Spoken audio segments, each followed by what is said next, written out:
Boys and girls, welcome to another edition of MR2 Spyder for Dummies. So this means you. Just kidding.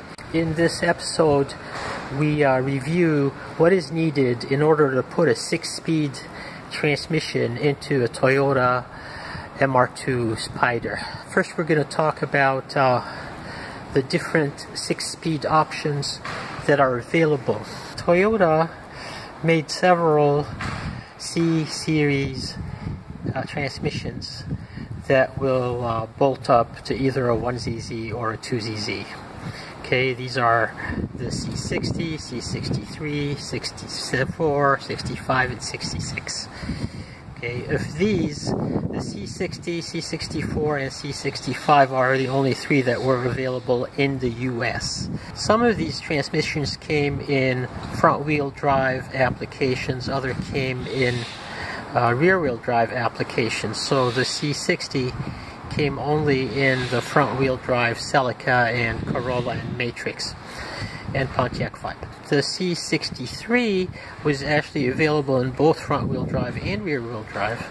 The C64 was available in the Elise, Lotus Elise in the US and in some other cars outside of the US. The C65 is a 6-speed transmission that's in the MR2 Spyder SMT, sequential manual transmission. And the C66 was available only in Europe and UK. Okay, and what's the difference between these transmissions? The biggest differences are in the final drive and the gearing ratios, but just focusing on the final drives. And what is the final drive? It is the ratio of the number of turns that the output shaft must make for every turn of the ring gear on the differential. Okay, so what this means is with a higher number for the final drive, you'll put more torque to the ground, and with a lower number, you'll have a lower cruising RPM. So for example, out of these transmissions, the C66, also known as the Euro MR2, has the lowest number for the final drive, and it has the lowest highway RPM. So you can use any of these transmissions that we just talked about, but in most situations you're going to have to make some modifications to the transmission in order to fit them into your Toyota MR2 Spyder. So let's look at what needs to be done. First, the mounting brackets for the transmission. These are unique to the Spyder. This mounting bracket is for the top of the transmission. This mounting bracket is for the rear. On the firewall side, there is one more mounting bracket. And this one has an attachment point for the slave cylinder line. Okay, this is slave cylinder line right here. It works against the clutch release fork. Okay, and this hose, this hose attaches to the hard line that goes underneath the car. Next, we have the linkages.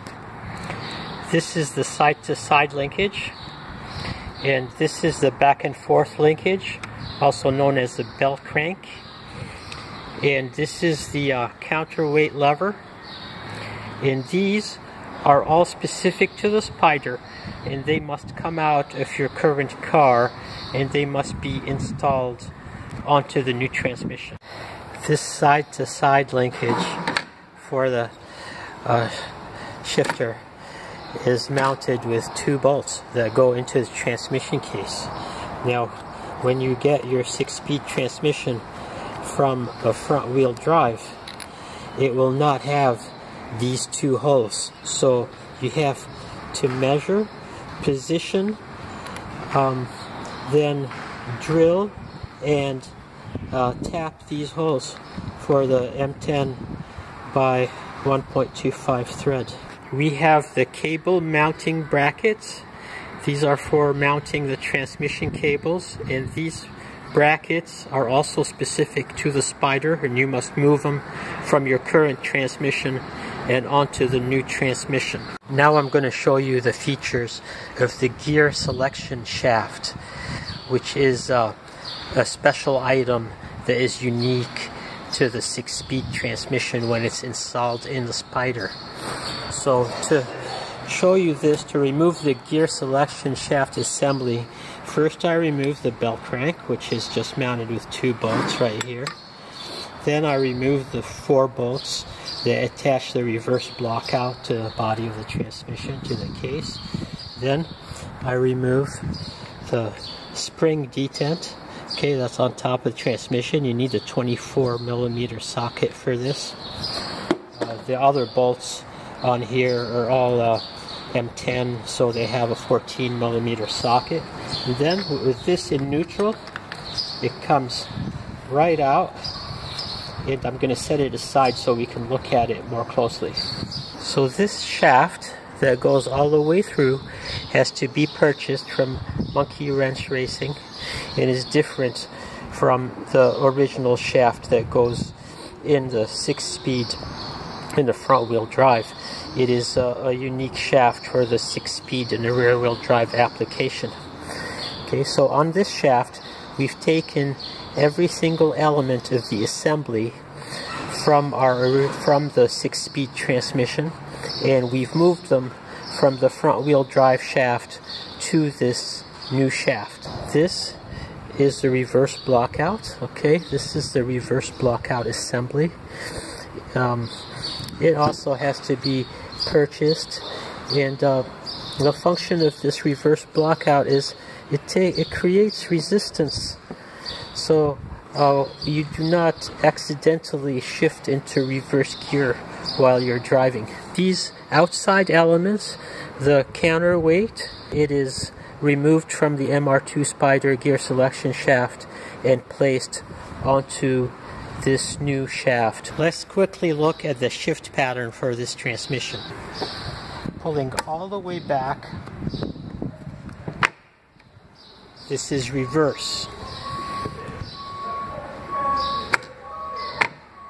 This is first gear, second gear,